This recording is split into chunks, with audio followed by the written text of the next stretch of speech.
Welcome to exam तक। आज है 12 जनवरी और 12 जनवरी 2022 के सभी इंपॉर्टेंट करंट अफेयर्स अभी हम लोग यहाँ पर देखने वाले हैं। आज का इंपॉर्टेंट डे सबसे पहले मैं आपको बता लेता हूँ। इंपॉर्टेंट डे आज का कौन सा है, आपको याद रखना है। आज है नेशनल यूथ डे, ठीक है, राष्ट्रीय युवा दिवस है। और आप सभी युवा हैं तो आप सभी को जो है हार्दिक बधाई। 12 जनवरी को मनाते हैं स्वामी विवेकानंद जी की जयंती पर अगर बात की जाए तो नेशनल यूथ डे ये आपको याद होना चाहिए। इंपॉर्टेंट डे वाला ये डे है, ठीक है। अगर गवर्नमेंट का कुछ ऑफिशियल फंक्शन वगैरह होता है तो कल या परसों हम लोग जो है उसको कवर कर लेंगे, ठीक है। आज मैंने बता दिया है क्योंकि आज 12 जनवरी है और राष्ट्रीय युवा दिवस है। अच्छा, एक और क्वेश्चन है, इंटरनेशनल यूथ डे कब मनाया जाता है, यानी कि वैश्विक स्तर पर वर्ल्ड लेवल पर जो है अगर बात की जाए यूथ डे कब मनाया जाता है तो वो मनाया जाता है 12 अगस्त को, ठीक है। ये आपको याद रखना, 12 अगस्त को विश्व स्तर पर, और भारत में जो है 12 जनवरी को। ये तो थी छोटी सी डिटेल। अब स्टार्ट करते हैं आज का असली वीडियो। काफ़ी सारे क्वेश्चंस हैं तो चलिए एक एक करके देखते हैं। एंड ये जो करंट अफेयर्स का वीडियो है आपके सभी परीक्षाओं के लिए इंपॉर्टेंट है। एक मैंने कल शाम को 5 बजे जो है एसएससी वालों के लिए एक स्पेशल वीडियो डाला था, वो अगर आपने नहीं देखा तो ज़रूर से देखना। वहाँ पर आपका सपोर्ट रहा तो ऐसे वीडियो और भी आएंगे। अब नेक्स्ट बात करें, केवड़िया रेलवे स्टेशन का नया नाम क्या है। गवर्नमेंट का नाम बदलने का तो मूड ही है, तो अब एक और नया नाम हो चुका है और ये नाम आपको याद रखना है, केवड़िया रेलवे स्टेशन। वैसे भी काफ़ी चर्चाओं में था, आपको पता होगा पिछले साल यहाँ से 8 नई ट्रेनिंग शुरू की थी, तो उससे रिलेटेड क्वेश्चन कहाँ कहाँ पर बना था मैं आपको बता दूँ। आईबीपीएस के जो एग्ज़ाम होते हैं बैंकिंग में, वहाँ पर एसएससी में क्वेश्चन पूछा था, ठीक है ना, तो बहुत ही इंपॉर्टेंट था। और इस साल फिर से चर्चा में आ चुका है। इस रेलवे स्टेशन का नाम अब जो है एकता नगर स्टेशन कर दिया गया है, तो ये आपको याद रखना है। वैसे एकता को लेकर जो है आपको पता होगा स्टैच्यू ऑफ यूनिटी भी यहीं पर बनी हुई है। सरदार वल्लभ भाई पटेल की जो स्टैच्यू ऑफ यूनिटी है ये भी जस्ट केवड़िया में ही बनी हुई है। इसी रेलवे स्टेशन से वहाँ पर जाया जाता है, तो इसलिए इसका नाम भी जो है स्टैच्यू ऑफ यूनिटी की तरह जो है एकता नगर स्टेशन कर दिया गया है। ये आपको थोड़ा सा याद रखना है। एंड यहाँ पर सरदार सरोवर डैम भी यहीं पर है। इसके अलावा अगर बात की जाए मैं आपको बता दूँ, यहाँ पर कुछ और डिटेल्स यहाँ पर आप लोग देख पाएंगे। उस रेलवे स्टेशन में फ़ोटो भी लग चुका है। अगर बात की जाए एकता नगर हिंदी में, गुजराती में एंड इंग्लिश में, तो ये रिसेंट में जो नाम बदला गया है इसका आपको याद रखना। वैसे काफ़ी सारे नाम बदले गए, अभी मैं आपको बता दूं कौन से नाम बदल गए। एक तो अगर बात की पाताल पानी रेलवे स्टेशन जो इंदौर में है उसका नाम जो है तात्या भील रेलवे स्टेशन कर दिया है। एक मध्य प्रदेश की कैपिटल भोपाल में जो रेलवे स्टेशन था हबीबगंज, उसका नाम रानी कमलापति रेलवे स्टेशन कर दिया है। फिर एक फैजाबाद रेलवे स्टेशन था, उसका नाम अयोध्या कैंट कर दिया है। तो ये रिसेंट में कुछ चेंज हुए थे रेलवे स्टेशंस के नाम, वो आपको याद रखने हैं। बाकी मैंने एग्जाम तक 2.0 पर वीडियो बना रखा है चेंज हुए नाम, तो वो आप लोग जरूर से देख लेना। स्टैच्यू ऑफ यूनिटी का क्वेश्चन पूछ ले, 182 मीटर हाइट है, किस रिवर के किनारे, नर्मदा रिवर के किनारे हैं। एंड अगर बात की जाए 182 जो ना, गुजरात की असेंबली में इतनी ही सीटें हैं, तो ये भी आपको थोड़ा सा याद रख लेना। गुजरात में 26 हैं लोकसभा की सीटें, 11 मिलेगी यहाँ पर राज्यसभा की सीटें। वैसे इतनी इंपॉर्टेंट है नहीं, बट हाँ आपको याद रखना 182 थोड़ा सा ज़्यादा इंपॉर्टेंट है, क्योंकि इसका एक लॉजिक हो गया ना कि स्टैच्यू ऑफ यूनिटी की हाइट जितनी है उतनी यहाँ पर सीटें भी है। इसके अलावा गुजरात के सीएम कौन है, भूपेंद्र पटेल साहब अभी सीएम है और आचार्य देवव्रत अभी राज्यपाल हैं। गांधीनगर मिलेगी गुजरात की कैपिटल, ये आपको याद रखना है। वडोदरा डिवीजन में ये रेलवे स्टेशन है। एंड ये थोड़ा सा बस आपको यही याद रखना। सरदार वल्लभ भाई पटेल की है स्टैच्यू ऑफ यूनिटी, ये तो आपको पता ही होगा। एंड 31 अक्टूबर को होती है उनकी जयंती। नेक्स्ट है, हाल ही में कितने आईआईटीज़ के नए डायरेक्टर्स को अपॉइंट किया है गवर्नमेंट ने। तो वैसे ये थोड़ा सा क्वेश्चन है क्योंकि हर आईआईटीज़ के डायरेक्टर तो हमको याद नहीं रहते, लेकिन जो रिसेंट में अभी 4 एक साथ में अपॉइंट हुए और काफ़ी सारे इंपॉर्टेंट आईआईटीज़ हैं, इसलिए आपको याद रखना है। देश भर में वैसे तो आपको याद रखना कि कितने आईआईटीज़ हैं, तो अभी एक्टिवली 23 हैं, ठीक है। 23 जो है आईआईटीज़ हैं पूरे देश भर में। तो यहाँ पर जो है 4 नए आईआईटीज़, जहाँ पर आईआईटी दिल्ली के नए बने संगम बनर्जी, आईआईटी मद्रास के बने हैं बी कामकोठी, ठीक है। ये 2 नाम आपको मोस्ट इंपॉर्टेंट याद रखना, ठीक है। लास्ट वाले 2 नाम आईआईटी मंडी के लक्ष्मीधर बोहरा बने हैं और आईआईटी इंदौर के बने हैं सुहास जोशी। ये नहीं भी रखोगे तो भी कोई प्रॉब्लम नहीं है, लेकिन ये 2 जरूर से याद रखना, ठीक है। आईआईटी दिल्ली के जो संगम बनर्जी थे ये आईआईटी बॉम्बे से आए हैं। एंड सुहास जोशी ये भी आईआईटी बॉम्बे से आए हैं, तो 2 लोग तो आईआईटी बॉम्बे से आए हैं। लक्ष्मीधर बोरा ये आईआईटी कानपुर से आए हैं और आईआईटी मद्रास से ही थे बी कामकोठी, उनका जो है प्रमोशन हो चुका है एज अ डायरेक्टर। तो ये आपको थोड़ा सा याद रखना चारों ही आईआईटीज़ के बारे में, क्योंकि ये इंडेक्स रैंकिंग में भी टॉप पे रहते हैं, स्पेशली आईआईटी मद्रास। तो इनके नाम आपको दो तो जरूर याद रखना, संगम बनर्जी एंड बी कामकोठी। बाकी आपको चारों नाम थोड़े से हिंट पता होना चाहिए, ठीक है। तो कुल 23 आईआईटीज हैं, ये आपको पता होगा। आईआईटीज की फुल फॉर्म तो पता ना, इंडियन इंस्टीट्यूट ऑफ टेक्नोलॉजीज, ठीक है। नेक्स्ट, हाल ही में कोरोना वायरस के नए वेरिएंट डेल्टा क्रोन कहाँ पर मिला है? वेरी इंपॉर्टेंट क्वेश्चन, कंफ्यूज होंगे, ठीक है। डेल्टा वेरिएंट पिछले साल चर्चाओं में था 2021 में। इस बार ओमिक्रॉन आया, आपको पता होगा। ओमिक्रॉन कहाँ से आया? साउथ अफ्रीका से आया था। अब वहाँ पर ये कौन सा और नया वेरिएंट है? जो डेल्टा वेरिएंट ना, उसमें जो है ना, डेल्टा वेरिएंट के जो लक्षण हैं उसके साथ साथ ओमिक्रॉन के भी लक्षण मिल रहे हैं। तो उसको नाम को जोड़कर delta plus cron, delta cron नाम दे दिया है इन्होंने। और हालांकि डब्ल्यूएचओ वगैरह ने किसी को अभी ऑफिशियल रूप से इनको जो है मतलब मंजूरी नहीं मिली है, क्योंकि इसके केसेस बहुत ही सीमित हैं। बट हाँ, ये जो मिल चुका है, और इसका आंसर जो है ये इन चारों ऑप्शन में नहीं डाला है, ये मुझसे गलती हो गई है। तो यहाँ पर जो है ई ऑप्शन लिख लो, और ये है साइप्रस, ठीक है। साइप्रस, आप लोग सोच रहे होंगे ये क्या कंट्री है भाई साहब, अभी मैं आपको बताऊंगा इसके बारे में। ये कहाँ पर कंट्रीज है, वेरी इंपॉर्टेंट लोकेशन पर स्थित है ये कंट्री।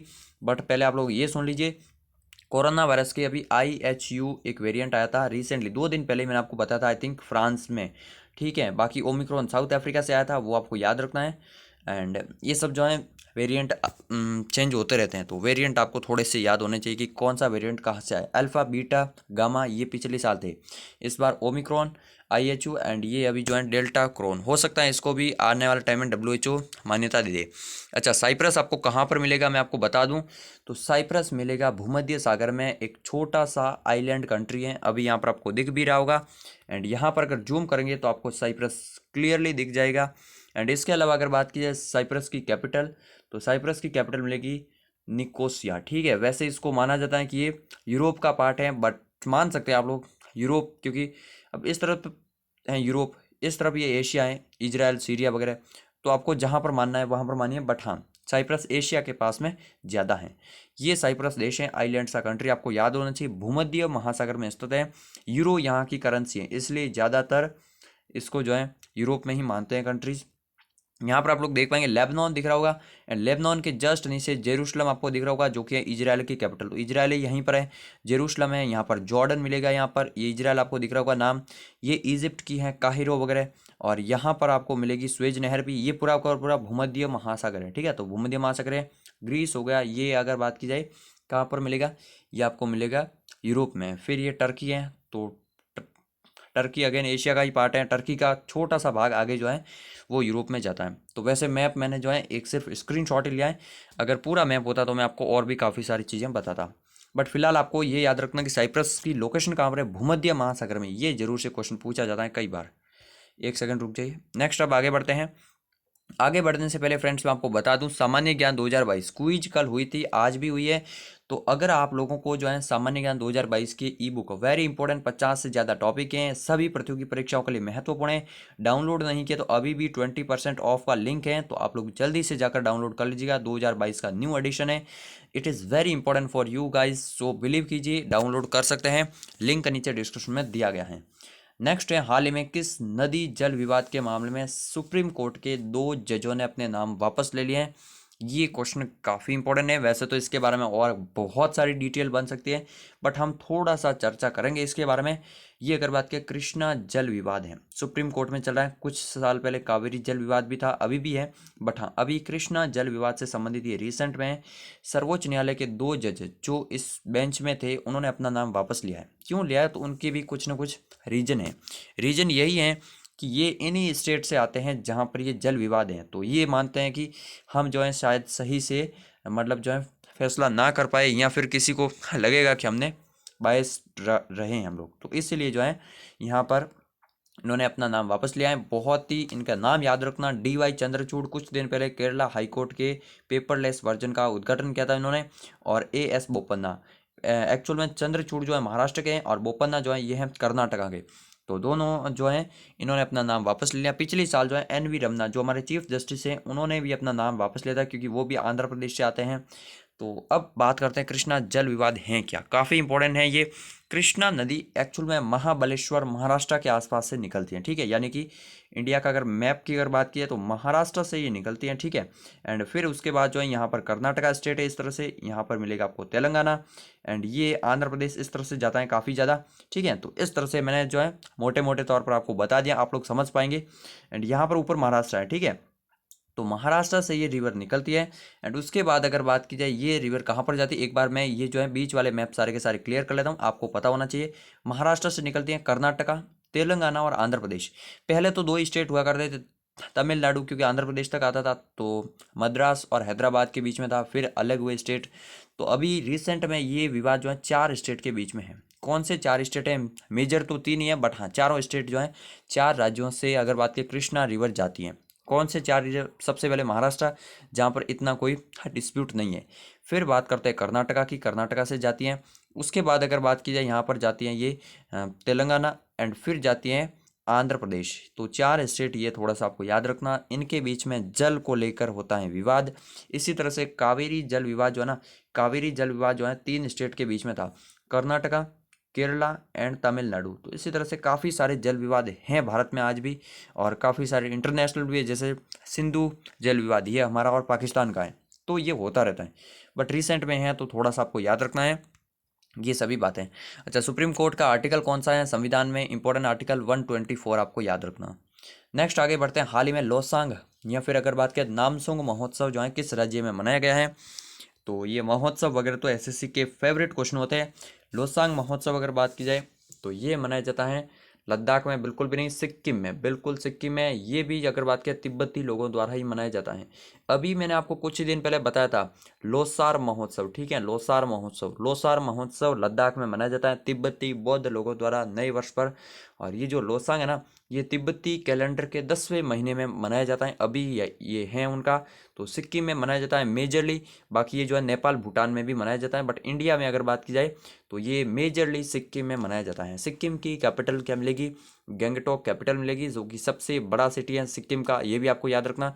कंचनजंगा नेशनल पार्क कहाँ पर सिचुएटेड है, in the state of Sikkim. Sikkim seven sister में शामिल नहीं है, ये भी थोड़ा सा क्वेश्चन याद रखना। सेवन सिस्टर में 7 स्टेट जो है नॉर्थ ईस्ट के हैं। कौन से हैं, अरुणाचल प्रदेश, नागालैंड, मणिपुर, मिजोरम, असम, त्रिपुरा और मेघालय। ये बस 7 स्टेट, इसी तरह से आपको सीक्वेंस में याद रहना चाहिए। मैप से मैं कभी आपको बहुत जल्दी समझाऊंगा। तो ये हो गया लोसांग महोत्सव वगैरह आपको याद रखना। नेक्स्ट आप आगे बढ़ते हैं, ये कुछ फोटोज मैंने जो है डाल दिए थे। सिक्किम के अभी सीएम कौन है, सिक्किम की अगर बात की जाए प्रेम सिंह गोले जो है ना, ये सिक्किम के सीएम है, और गंगा प्रसाद जो है सिक्किम के राज्यपाल हैं। तो ये भी आपको याद होना चाहिए। नेक्स्ट आगे बढ़ते हैं, हाल ही में चीन से मुकाबला करने के लिए, मतलब जो है चीन से जो है मुकाबला करने के लिए जापान ने किस देश के साथ रक्षा समझौता किया है, डिफेंस एग्रीमेंट किया है। और ये जो है जापान ने अमेरिका के बाद ऐसा कोई दूसरा देश होगा जिसके साथ ये किया है, ये है ऑस्ट्रेलिया, ठीक है। मतलब ऑस्ट्रेलिया और जापान ने अभी जो है काफ़ी लंबे लगभग 1 साल तक जो है बातचीत चली, और उसके बाद फाइनली इन्होंने जो है समझौता किया है। यहाँ पर अगर बात की जाए कि चाइना से इंडो पैसिफिक में मुकाबला करने के लिए, क्योंकि चाइना का डोमिनेंस बहुत ज़्यादा बढ़ रहा है। आपको पता होगा इंडो पैसिफिक यानी कि प्रशांत महासागर का जो सभी के सभी जो आसियान वाले जो कंट्रीज है ना, इनके आसपास वाला सारा क्षेत्र, साउथ चाइना सी हो या फिर और भी बहुत सारे क्षेत्र हैं जहाँ पर चाइना जो है ओपनली क्लेम कर लेता है। तो इसीलिए इन दोनों देशों ने अभी जो है सैन्य रूप से जो है आपस में सहयोग करेंगे, ये थोड़ा सा याद रखना है। जापान के बारे में मोटे मोटे तौर पर आपको क्या याद रखना चाहिए, टोक्यो में अभी ओलंपिक हुए थे, so Tokyo is very important. Tokyo यहाँ की कैपिटल सिटी है, येन यहाँ की करेंसी है। यहाँ के सीएम कौन है, फूमियो किशिदो, सीएम क्या यार पीएम है, ठीक है, फूमियो किशिदो जो है जापान के पीएम है, अगेन आपको याद रखना। एंड ये यहाँ की करेंसी है, ये जापान के बारे में आपको याद रखना है। अगर बात की सूर्योदय, उगते सूर्योदय का देश किसे कहते हैं, तो जापान को कहते हैं, ठीक है। ये इसके बारे में थोड़ा सा उपनाम है जो कि हमने जीके ई बुक में कवर किया है। ऑस्ट्रेलिया की बात कर रहे हैं, इसको अगर बात की जाए तो यहाँ पर जो है सूखी भूमि का देश कहते हैं, क्योंकि यहाँ पर रेगिस्तान बहुत बड़ा है। एरिया में तो भारत से भी बड़ा, छठे स्थान पर आता है, लेकिन जनसंख्या यहाँ की बहुत कम है। और वो भी है जितनी भी है कोस्टल एरिया पर है। आपको पता होगा Melbourne, Sydney, Adelaide, Brisbane, Perth, इनको कभी मैप में देखना। ये सारे के सारे जो है ना शहर बड़े बड़े, ये सिर्फ जो है यहाँ पर जो है कोस्टल एरिया पर ही मिलेंगे, क्योंकि बीच में पूरा डेजर्ट है ऑस्ट्रेलिया में। कभी ज्योग्राफी पढ़ूंगा मैं आपको तब बताऊंगा काफ़ी अच्छे से, बट अभी आप लोगों को ऐसी बातें तो पता ही होगी। ऑस्ट्रेलिया के पीएम कौन है? स्कॉट मॉरिसन, आपको याद रखना अगेन, स्कॉट मॉरिसन ये यहाँ के पीएम है। एंड कैपिटल क्या है? कैनबरा कैपिटल है। सबसे बड़ा सिटी जो है मेलबोर्न है, बट हाँ कैपिटल कैनबरा है अभी वर्तमान में। बाकी ऑस्ट्रेलिया के बारे में यही याद रखना आपको, ऑस्ट्रेलियन डॉलर जो है यहाँ की करेंसी है। ये आप लोग देख पाएंगे, वीडियो कॉन्फ्रेंसिंग से ये सबमिट हुआ। यहाँ पर ऑस्ट्रेलिया के प्राइम मिनिस्टर हैं स्कॉट मॉरिसन, और ये हैं जापान के फूमियो किशिदो। नेक्स्ट आगे बढ़ते हैं। ऑस्कर, एमी और ग्रैमी विजेता किस देश के गीतकार हैं और सॉन्ग राइटर हैं? Marilyn Bergman. इनका निधन हो गया है, तो इनका नाम आपको याद रखना है, मर्लिन बर्गमैन। ठीक है, मर्लिन बर्गमैन जो है ये अभी मर गई हैं, इनकी डेथ हो गई है। ऑस्कर, एमी और ग्रैमी विजेता, मतलब इनको ऑस्कर मिल चुका है, एमी मिल चुका है। ये अमेरिका की थी, ठीक है, बहुत ही फेमस थी, इसलिए इनका नाम याद रखना है। तो इट इज़ वेरी इंपॉर्टेंट। अभी कुछ दिन पहले आपको पता होगा सिडनी पोर्टर की भी डेथ हो गई थी, तो उनका नाम भी याद रखना, वो भी यूएस के ही थे, और ये भी यूएस की है, मर्लिन बर्गमैन। नेक्स्ट आगे बढ़ते हैं। नवंबर 2022 में प्रकाशित होगी एक बुक, वेरी काफ़ी ज़बरदस्त बुक होने वाली है, रतन टाटा सर पर, और ये है the authorised biography Ratan Tata. तो यही है, आपको क्या क्वेश्चन बन सकता है कि रतन टाटा की जो जीवनी होगी उसके लेखक कौन है? तो लेखक होने वाला है डॉक्टर थॉमस मैथ्यू। सोच रहे होंगे कोई इंग्लिश है क्या, कोई अंग्रेजी वाले होंगे? आई थिंक नहीं, क्योंकि ये जो है रिटायर्ड आईएएस ऑफिसर है। ठीक है, आपको याद रखना है, भारत के पूर्व नौकरशाह हैं और काफ़ी एक्सपर्ट हैं। तो ये लिखने वाले हैं रतन टाटा सर पर अगर बात की बायोग्राफी, और ये अगले मतलब इसी साल जो है नवंबर तक लॉन्च हो जाएगी। थोड़ा सा याद रखना आपको, क्योंकि अभी से जो है ये डिक्लेयर हो चुका है, इसलिए एग्ज़ाम वाले पूछने स्टार्ट कर देंगे। अभी जयंत घोषाल ने जो है ममता बनर्जी पर एक पुस्तक लिखी थी, ममता बियॉन्ड 2021। ये पुस्तक रिसेंट में चर्चा में थी, आपको याद रखना। चलो अब लास्ट क्वेश्चन की है, ये आपके लिए क्वेश्चन है। उर्जित पटेल जो है किस बैंक के उपाध्यक्ष बने हैं? It is very important bank, and कल मैंने आपको बताया था। सो कमेंट बॉक्स में कमेंट लिखिएगा, उसका हेडक्वार्टर्स कहाँ मिलेगा और स्थापना कब हुई थी, ये दो बातें जरूर लिखिए।